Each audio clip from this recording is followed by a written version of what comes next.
El tema que vamos a trabajar el día de hoy es el diseño curricular.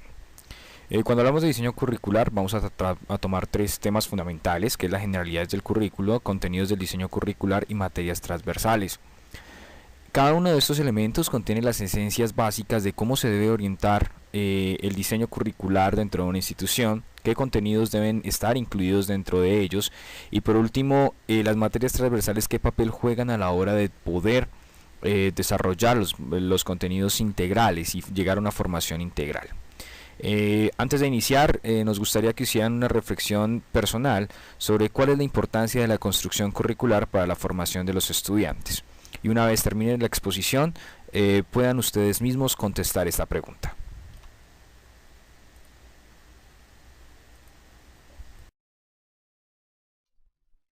En el momento de diseñar un currículo, es importante tener en cuenta las siguientes consideraciones. Un currículo debe hacerse en contexto, es decir, debe atender la realidad y la actualidad de los estudiantes, pero siempre debe proyectarse para las generaciones futuras. Un currículo debe incluir todas las áreas del conocimiento para que satisfaga a todos los sectores de una comunidad educativa. El currículo debe pretender desarrollar todas las capacidades posibles de los estudiantes.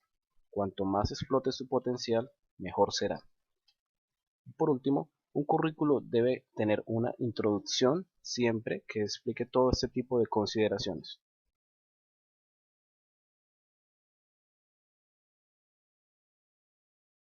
Otras características muy importantes para tener presente en el diseño de un currículo son: el currículo debe reconocer la realidad extraescolar, es decir, debe tener presente que los estudiantes tienen diferentes gustos e intereses para hacer fuera del colegio. El currículo debe ser flexible, es decir, debe ser adaptable dependiendo de las necesidades. El currículo debe ser evolutivo y dejar atrás viejas prácticas donde el docente era quien exponía y los estudiantes simplemente tomaban nota y hacían respuestas y ejercicios escritos.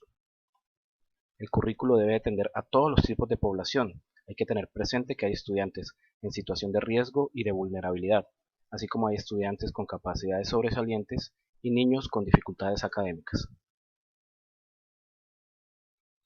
Innovación curricular. La mayoría de los currículos suelen ser elaborados desconociendo la realidad de los jóvenes, no tienen en cuenta su creatividad, la fantasía y el mundo en el que ellos están, como la música, los videojuegos, el cine, las series de televisión y lo más importante, la tecnología. El currículo debe pretender que los estudiantes siempre dominen nuevas realidades. Hay que tener en cuenta que el currículo debe ser un proceso de aprendizaje y no un producto para la enseñanza en sí. Retos críticos y creativos. En la elaboración de un currículo hay que evitar ciertas situaciones y promover otras. Entre las que hay que evitar está el reto de que muchos docentes prefieran un bajo rendimiento académico a cambio de una disciplina aceptable de los estudiantes. En la realidad académica de nuestro país es muy común encontrar estudiantes a los que se les exige poco. Asimismo, su rendimiento será muy bajo. Con la tecnología que existe hoy día, es muy importante promover en los estudiantes el autoaprendizaje y evitar darles todo resuelto. Atención a la diversidad. En mi opinión personal, este es el principal reto que enfrenta quienes elaboran un currículo, ya que debe ser lo suficientemente bien estructurado y sólido, capaz de adaptarse a las diferentes realidades de todos los estudiantes. Es importante que un currículo asuma el planteamiento de las inteligencias múltiples, teoría propuesta por Gardner, la cual sugiere que la inteligencia no es un conjunto unitario, sino una red con potencial distinto para cada ser. Es importante que un currículo incluya programas de integración, diversificación curricular, adaptaciones, optativas y variedad de metodologías. Es importante también que un currículo respete ritmos, intereses, estilos y necesidades de todos los alumnos, es decir, que un currículo respete y reconozca un mundo plural. Objetivos del currículo. Los objetivos del currículo son las metas o propósitos que deberán tener todos los estudiantes al finalizar cada etapa escolar. Es así como se deben medir los objetivos al finalizar la etapa preescolar, la etapa primaria y la etapa secundaria. Los objetivos deben señalarse en capacidades, como lo son observación, síntesis, crítica, las capacidades intelectuales, motoras, afectivas, relacionales, culturales, sociales, y no deben medirse en comportamientos o conductas. Los objetivos son un referente directo de la evaluación.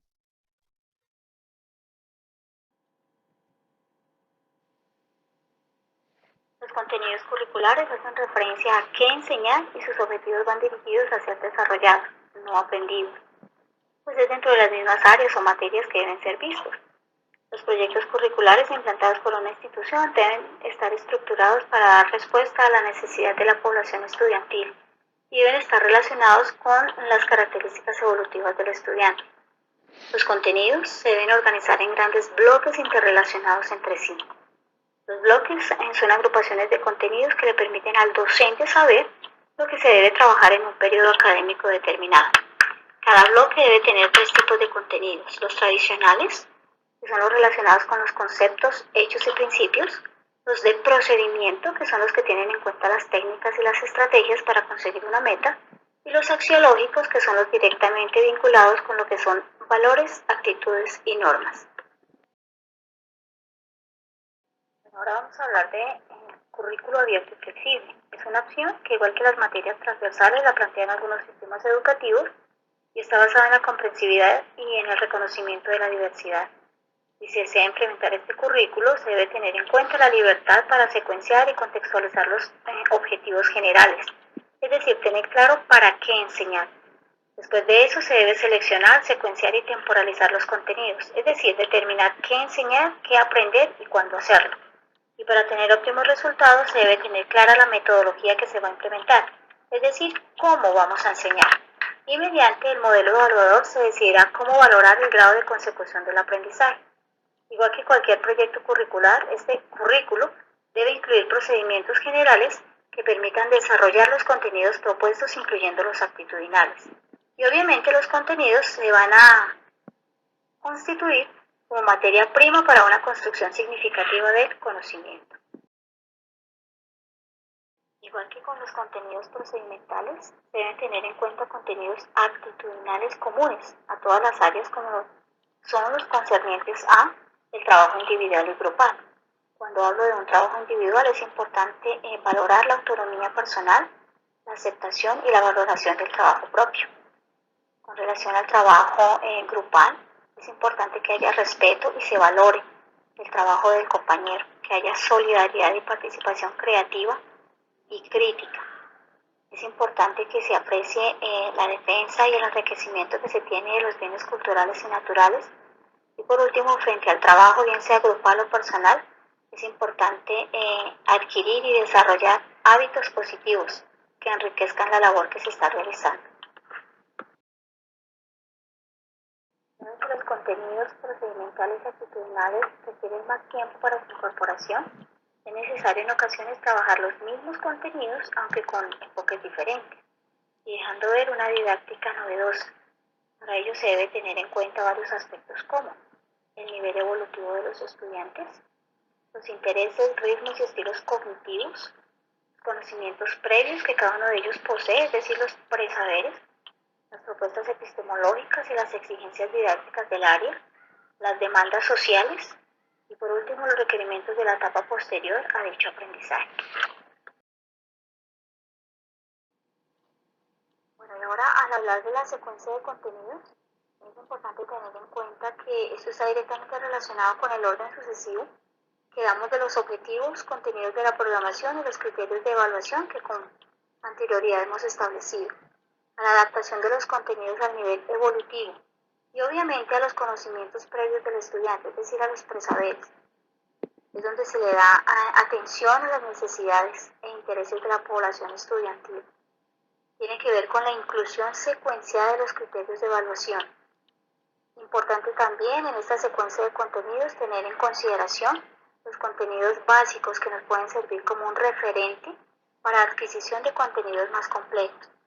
Por último, es importante también destacar la inclusión pertinente de los contenidos propios de las materias transversales, tema que a continuación se va a considerar.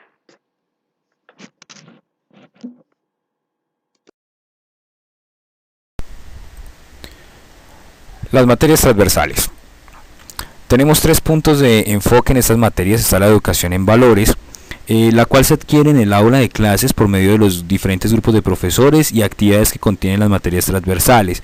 El pensamiento globalizado del conocimiento es enfrentar al estudiante con su propia realidad, de lo cual él expande sus fronteras de conocimiento, y la relación del conocimiento con la conducta y actitud, que directamente se enfoca en el proceso de cómo él asimila el conocimiento y cómo se comporta respecto a él.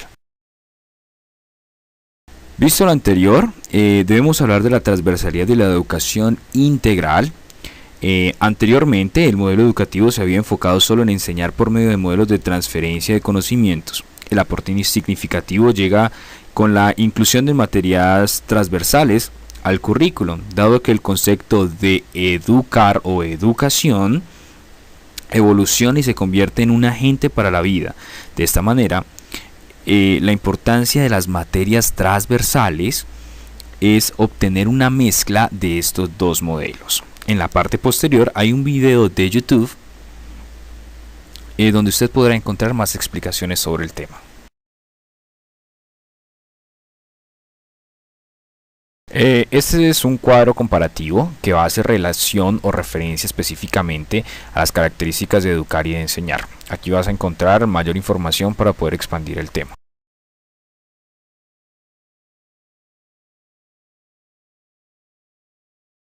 El mapa conceptual nos va a explicar las materias transversales, pero desde sus diferentes enfoques. Entonces hablamos de la educación, que se enfoca en formar al individuo para la vida en sociedad, y hablamos de la enseñanza, que se enfoca en capacitar al individuo para el trabajo. Aparentemente tienen diferentes propósitos cada una de ellas, pero con la inclusión de las materias transversales lo que se hizo fue que las dos hiciesen parte de un mismo tema, y de esa manera alcanzáramos el objetivo, que era la educación integral. A la hora de hablar de los métodos de enseñanza, debemos tener en cuenta las siguientes características: la edad, para saber qué tipo de temática es más adecuada para la población en particular; la homogeneidad y heterogeneidad de los grupos, para definir las mejores estrategias de aprendizaje desde las condiciones particulares de la población; capacidades e intereses, al igual que los conocimientos previos, son fundamentales para poder desarrollar el aprendizaje significativo de las materias transversales. Vamos a hablar de los principios generales. Tenemos ítems claros como la selección, secuencia y temporización de las materias concerniente a los docentes; flexibilidad sobre los contenidos; el proceso autónomo, en el cual se motiva al estudiante para que él desde su realidad transforme enfoque constructivista y los contenidos específicos. Y por último tenemos los procesos de evaluación del currículo. En ese sentido contamos con dos procesos fundamentales, que es el formativo y sumativo, que es cuando se evalúa todo lo que tiene concernente al proceso del currículo en el transcurso del año, de la trayectoria institucional; la interna, que la realiza la comunidad educativa, profesores, docentes, padres de familia, y nos da la base para nuestra evaluación; y la externa, que son cuando lo realizan agentes externos a la institución, Ministerio de Educación, Secretaría de Educación, y nos da la objetividad del proceso.